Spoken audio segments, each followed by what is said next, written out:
నిన్నటి వరకు దావోస్లో జరిగిన వరల్డ్ ఎకనామిక్ ఫోరం సదస్సులో మన రాష్ట్ర ప్రభుత్వ బృందం అలాగే మన ముఖ్యమంత్రి చంద్రబాబు నాయుడు గారు పాల్గొని రాష్ట్రానికి పెట్టుబడులు తీసుకొస్తారని అందరూ చాలా ఆశగా ఎదురు చూశారు. లాస్ట్ ఎలక్షన్ మీకు తెలుసు, ఎలక్షన్స్ ముందు దాదాపుగా యువతకి 20 లక్షల ఉద్యోగ అవకాశాలు కల్పిస్తాను అని చాలా గొప్పగా చెప్పారు చంద్రబాబు నాయుడు. సో అందులో భాగంగానే మొదటి దఫాగా మొదటి సంవత్సరం దావోస్కి వెళ్ళారు కదా. సో రాష్ట్ర ప్రజలందరూ గర్వపడేలాగా, కూటమి నాయకులు కార్యకర్తలు గర్వపడేలాగా ఈ చంద్రబాబు నాయుడు తన అనుభవాన్ని అంతా కూడా రంగరించి కనీసం 4 లక్షల ఉద్యోగ అవకాశాలైనా కల్పించడానికి సంపద సృష్టిస్తారని సన్మానాలు సత్కారాలు అన్నిటికీ రెడీ అయిపోయి స్వాగతాలు పలకటానికి అన్ని ఏర్పాట్లు కూడా చేసుకున్నారు. కానీ చంద్రబాబు నాయుడు లోకేష్ దావోస్కి వెళ్ళి ఎన్ని కోట్లు తీసుకొచ్చారు, ఎన్ని లక్షల కోట్లు తీసుకొచ్చారు, ఎంతమందికి ఉద్యోగ అవకాశాలు కల్పించే అవకాశం ఉంది అంటే గుండు సున్నా.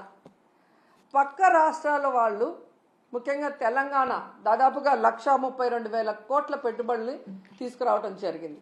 అలాగే మహారాష్ట్ర ప్రభుత్వం 15.7 లక్షల కోట్ల ఎంఓయూల్ని చేసుకోవడం జరిగింది. మరి మన రాష్ట్రంలో ఉన్న ముఖ్యమంత్రి నాకు అనుభవం ఉంది, విజన్ ఉంది, విస్తరాకుల కట్టు ఉంది అని చెప్తాడే, మరి ఎందుకు ఇంత ఘోరంగా ఈ రాష్ట్ర ప్రజలు అవమానపడే విధంగా మరి ఉత్త చేతులతో తిరిగి వస్తున్నారో నాకైతే అర్థం కావట్లేదు. దీనికైతే ఓ కారణం ఉంది. ఇది కేవలం చంద్రబాబు నాయుడు గారి పరిపాలన వల్లే ఈ రాష్ట్రానికి ఈ అవమానం జరిగింది అనటంలో ఎటువంటి సందేహం లేదు.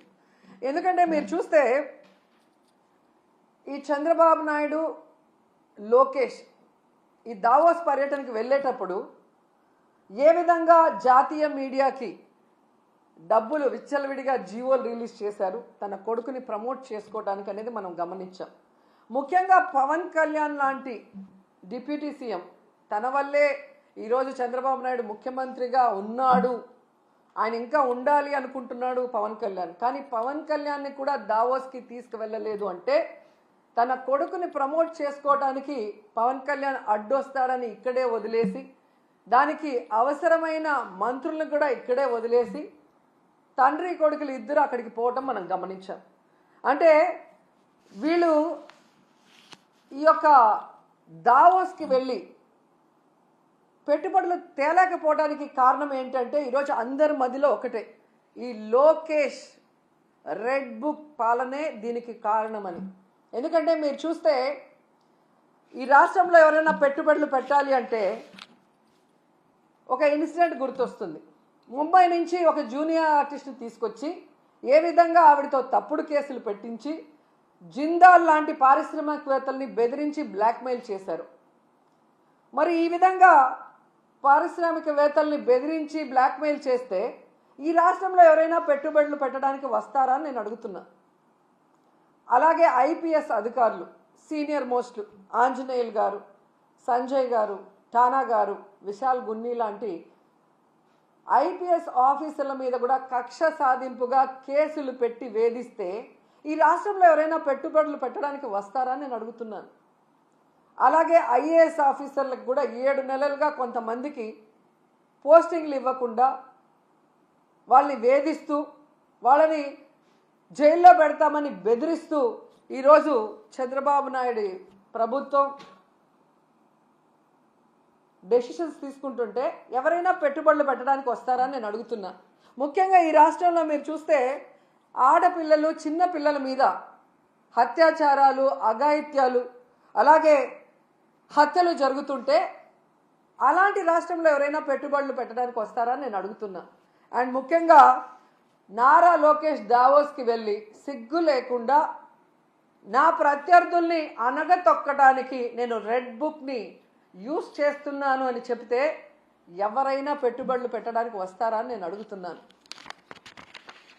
ఈరోజు మీరు చూస్తే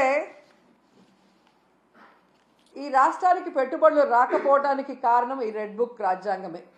ఎందుకంటే ఎవరైనా పెట్టుబడులు పెట్టాలి అంటే ఆ రాష్ట్రంలో లా అండ్ ఆర్డర్ కరెక్ట్గా ఉండాలి, పారదర్శకమైన పరిపాలన ఉండాలి.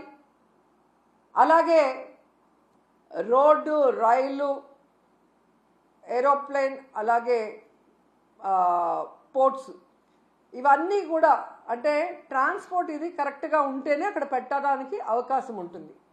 మీరు చూస్తే జగన్మోహన్ రెడ్డి గారు ముఖ్యమంత్రిగా ఉన్నప్పుడు ఇవన్నీ కూడా ఎంత చక్కగా చేశారో మీ అందరూ కూడా గమనించవచ్చు. సో డైరెక్టర్స్ ఎక్కడ చూడాలి చెప్పండి, ఏ కెమెరా చూడాలి?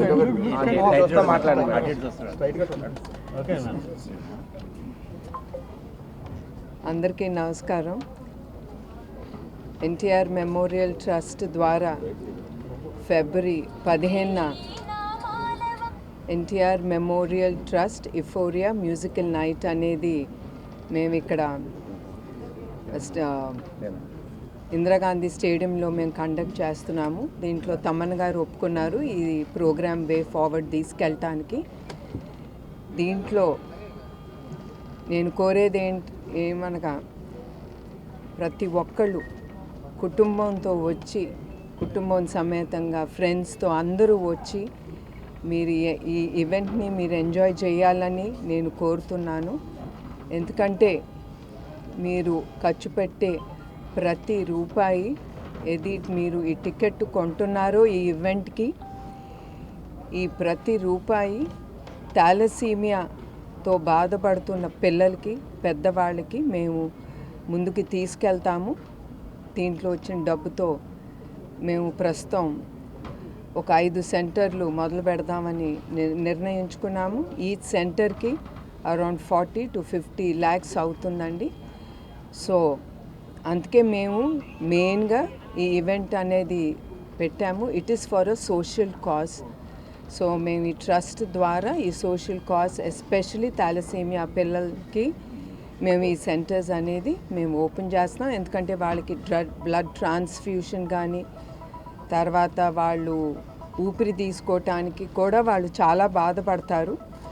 దానికి కూడా దే నీడ్ కిట్స్. ఆ మెడికల్ కిట్స్ కొనాలన్నా, మందులు కొనాలన్నా చాలా ఖర్చు అవుతుంది వాళ్ళకి. అండ్ ఇప్పుడు ప్రస్తుతం హైదరాబాద్ బ్లడ్ బ్యాంక్లో వీ హ్యావ్ అ స్మాల్ చిన్న సెంటర్ ఉంది, ఒక 8 మంది పిల్లలకి ఉపయోగపడేలాగా. అట్లాంటి సెంటర్స్ మేము పెద్దది అరౌండ్ 25-30,000 ట్రాన్స్ఫ్యూషన్, బ్లడ్ ట్రాన్స్ఫ్యూషన్ అయ్యే సెంటర్స్ మేము ఓపెన్ చేస్తున్నాము. ప్రస్తుతం మేము ఫ్రీ బ్లడ్ ట్రాన్స్ఫ్యూషన్ కూడా మేము మా బ్లడ్ బ్యాంక్ తలుపు తట్టి మాకు ఇది అవసరం అని బాధపడే ప్రతి వ్యక్తి, థాలసీమియాతో బాధపడే ప్రతి వ్యక్తులకి మేము ఉచితంగా వాళ్ళకి బ్లడ్ ఇస్తున్నాము, ప్లస్ బ్లడ్ ట్రాన్స్ఫ్యూషన్ కూడా చేస్తున్నాము. సో నేను మరొక్కసారి ప్రతి ఒక్కరు నేను కోరేది ఏమనగా, మీరందరూ కుటుంబం సమేతంగా వచ్చి ఈ ఈవెంట్ని విజయవంతంగా ముందుకు తీసుకెళ్లాలని నేను కోరుతున్నాను. అందరికీ నా ధన్యవాదాలు, నమస్కారాలు.